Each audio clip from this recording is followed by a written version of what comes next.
Well, folks, it looks like the Big 12 Commissioner Brett Yormark continues to make Pac-12 Commissioner George Kliavkoff look plumb silly. What am I talking about? Pull up a chair, sit back, relax, and let's talk about it.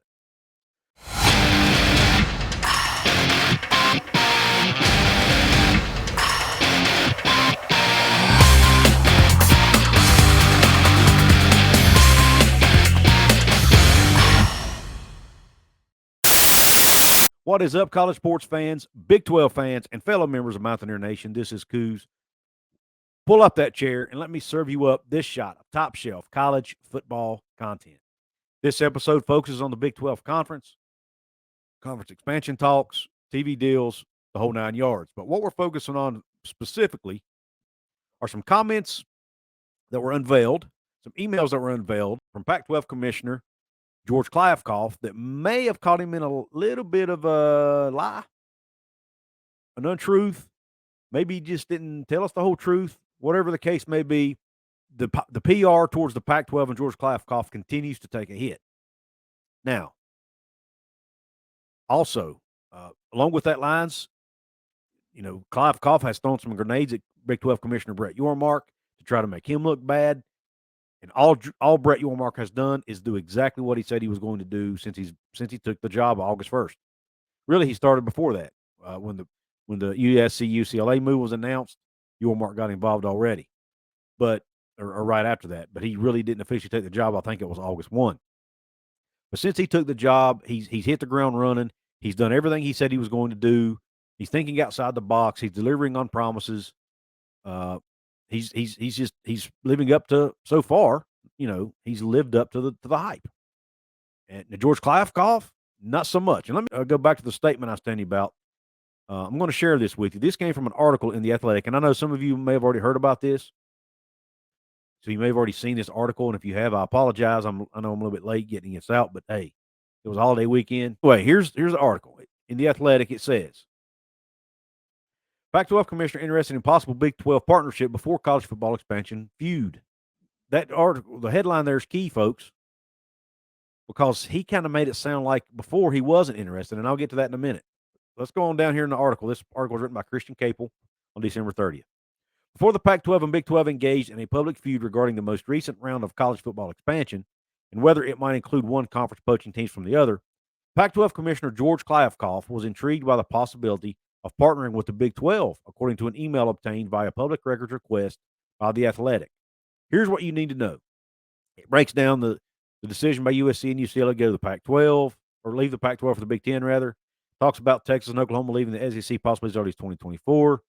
And it talks about how a partnership between the Big 12 and Pac-12 did not materialize, and the public tenor between the two conference commissioners grew sour in late July. We all remember their media day comments, right? They kind of threw grenades at each other, so to speak. A July 18th report by ESPN indicated that the leagues had decided against partnering, a decision framed as the Big 12 informing the Pac-12 that it wasn't interested. Kliavkoff offered a different version of those events later that month, telling The Athletic at Pac-12 Media Day, and I quote, the Big 12 asked whether we would be interested in merging, and we explained to them the financial reasons and the contractual reasons related to existing media deals that would make it impossible for us to merge with them. Unquote. He seemed more open-minded in an email sent July 7th, 1 week after the USC-UCLA news broke. To Anna Marie Casse, I'm sorry if I butchered that name, president of the University of Washington and the new chair of the Pac-12's Executive Committee, and Stanford president Mark Tessier-Levine, another executive committee member. In that email, Kliavkoff outlined his messaging strategy for a Zoom meeting scheduled for the following day with Big 12 Commissioner Brett Yormark, Texas Tech president, chair, and the Big 12's longtime outside counsel. Here's what the email said, and I quote, we are open to discussing a strategic relationship with the Big 12 that could help both conferences, and we have no preconceived notions about what would be possible or not. We think it is worth exploring, Kliavkoff wrote to the two Pac-12 presidents. Kliavkoff mentioned that he had informed Yormark that he also had spoken with the ACC, and the ACC commissioner knows that we are talking to the Big 12. So here, Kliavkoff, we all know the talks. The ACC, Pac-12 are talking about a potential scheduling alliance, so to speak, or scheduling partnership, whatever you want to call it. that would help them both with their TV media deals with ESPN. That ended up not materializing. And according to this article, Clive Koff was open to Yulmark about talking to the ACC. He was also open with the Big 12 open with the ACC about talking to the Big 12. It was important to communicate to the Big 12 that transparency and good faith were paramount, Clive Koff wrote. Here's another quote. We want to work in good faith to see if there's value we can create together. But the certainty of each of our current memberships is essential to the potential value of any prospective collaboration, he wrote. The Pac-12 has not called or contacted a single president or AD or any other affiliated person, any Big 12 school in the last week, and we have not returned any such calls. Recognizing the potential larger value to our members of a prospective collaboration with the Big 12, that increases our competitiveness on the national landscape. Now, he did not specifically say there he did not use the word merger. He said prospective collaboration. Clive Koff could have been talking more about a scheduling partnership or a scheduling alliance. But remember up in that earlier quote, he said, I have no preconceived notions about what would be possible or not. We think it is worth exploring. So that to me, that tells me that merging is an actual option there, because he said no preconceived notions about what might take place. So to me, that screams all cards are on the table. Everything's a possibility, including a merger. Even though he didn't come out and say that, to me, that's what it means. All cards are on the table. Everything's possible. Reports began circulating that the Big 12 was in talks with several Pac-12 schools to discuss expansion options. 6 days after Clive Koff's email, Yulmark declared the Big 12 open for business. Regarding expansion, a remark Clive Koff clearly interpreted as directed at the Pac-12. At his conference's media day later that month, Clive Koff retorted that, with respect to the Big 12 being open for business, I appreciate that. We haven't decided if we're going shopping there yet or not. Close quote. He vented about grenades that have been lobbed in from every corner of the Big 12, trying to destabilize our remaining conference, and touted what he believes to be the Pac-12 superior media rights value in declaring that no Pac-12 school is going to the Big 12. 2 Pac-12 athletic directors echoed that belief. There's 10 schools in the Pac-12, folks, outside of USC and UCLA, obviously. Only 2 have so far echoed that. It says Clive Koff was at least intrigued by the Big 12's media rights timeline, though, and included it as a talking point, with Cassay and Tessier Levine writing. There may be a particular interesting opportunity since both of our media rights come up in the next 3 years, and this will be the last high-level college rights available for a long time. Goes on to talk about the Big 12's media deal. Clive Koff said he expects the digital streaming partner to purchase at least some of the Pac-12's rights, so on and so forth. So, did George Clive Koff get caught in a lie here? I don't want to say he flat out lied necessarily, but I think he said things politically correct in a way that would protect his membership. From a PR perspective, it would have been terrible for Clive Koff to get up in public and say, the Big 12 didn't want to merge with the Pac-12. I think that would have been a terrible message because it makes the Big 12 look superior to the Pac-12. So he softened it by saying, that's not true or whatever. That we, couldn't come to an agreement on a partnership. I think he used the word partnership. Well, that might be true. And it's probably true that he didn't call any members that week or whatever. But what I think happened was, I think when he started, I think some of the Pac-12 schools either had already reached out to the Big 12 about possibly joining later on. I think some of those discussions may have already started before Clive Koff and Yulmark had their meeting. Therefore, Yulmark is looking at this going, wait a minute. Why would I merge with the Pac-12 or be in a partnership with the Pac-12 when their conference is getting ready to implode potentially? And I could be adding some new members from their conference anyway. I've got a couple of schools already interested in potentially joining the Big 12. So why not do that instead of taking on the whole conference, merging with the whole conference, which could end up not really helping them a whole lot. Let's think about this. If those two conferences merge, you have 22 teams that have to split the TV media rights pie. Even if their media rights deal is a lot higher than what it is now, you have 22 teams to split it between.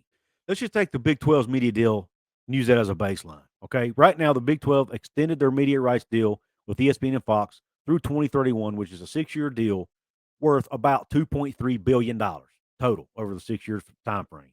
That equates to about $31.6 million per school per year. Okay. If you add in the entire Pac-12 conference, how they merge, you add in 12 more schools. I'm sorry, 10 more schools. You add 10 more schools, get you to a 22-team league. To equal that $31.6 million per school per year, the overall value of the media deal would have to be about $4.2 billion total for the 6 years. Because if you don't get to that number, because you have a larger pie now to share the money with, you have more schools to share it with, so that you could be cutting into each individual school's revenue or portion of the revenue.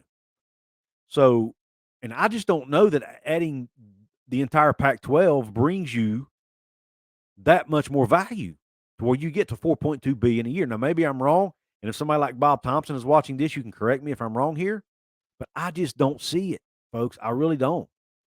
To me, the Big 12 had good reason to not want to merge with the Pac-12 here.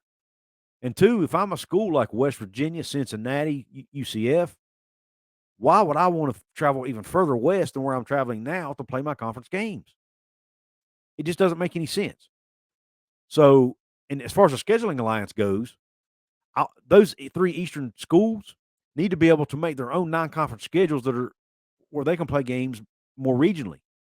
West Virginia can play Pitt. They can play Virginia Tech. They can play Penn State. They can play Maryland. They can play teams like Ohio when they start playing some more Group of 5 schools. They can play teams like East Carolina, which they have on the schedule coming up.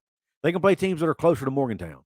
Instead of having to play non-conference games that say it's a non-con scheduling alliance, they don't want to play 2 or 3 of their non-con games on the West Coast when they have to play majority of their in-conference games in the middle part of the country. That just doesn't make any sense. So, to me, the Big 12 made the right decision here by not only not wanting to merge with the Pac-12, but even doing a scheduling alliance, to me, would not have been a good idea. I don't think the Big 12 needed to do that.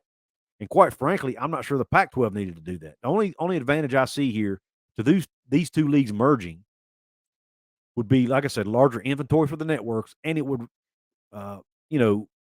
create the largest Power 5 conference in the country, which might give them a little bit more power as far as their future TV deals and things like that. You might have less risk of losing teams to the SEC or the Big Ten, but even then, you're still not making anywhere near the money that the SEC and the Big Ten schools are making. I mean, you're still nowhere near it. So,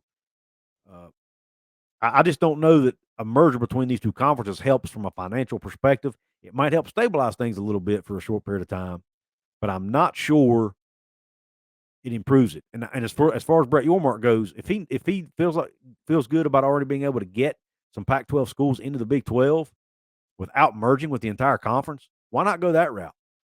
And he's said time and time again, he's looking at that 4th time zone. So what's that tell you? What's that tell you, folks? And the way the TV deal's written up, it doesn't make any sense for them to get any Group of 5 schools. So it almost has to be Power 5 schools they're considering. So I want to hear your thoughts in the comment section. What do you think about this article by The Athletic? Do you think George Kliavkoff was lying when he said that the Pac-12 was not interested in partnering with the Big 12? Or do you believe Kliavkoff? What do you think about this email that was found that kind of refuted what Kliavkoff had said publicly? What do you think about that? Do you think he flat out lied? Or do you think he was just trying to be politically correct to protect his membership? But George, listen, man, if you want to do something like that, if you don't want to get out in the public, you probably shouldn't put in an email where the media can get a hold of it. Okay, just be smarter next time, man. Be smarter, because the PR from this does not, even if it's not a big deal, the PR from it alone doesn't look good. And if I'm Pac-12 members, I'm not real happy with George Kliavkoff right now. So if you like this video, please give me the thumbs up. Hit it right below the video. If you want to support me financially here at Cougars Corner, you can do so in a couple different ways. You can buy some merch. Check out my hoodies, my ball caps, my coffee mugs, several different designs to choose from. They're on the screen now. Click the link to my merch store in the description box. And if you're watching this video between January the 4th and January the 8th, that's Wednesday to Sunday, January 4th through the 8th, in order to celebrate the new year, you can get 23% off your purchase in my merch store right now. Take advantage of that deal. It won't last long. It's only a 5-day deal, Wednesday, Thursday, Friday, Saturday, Sunday. 5 days only.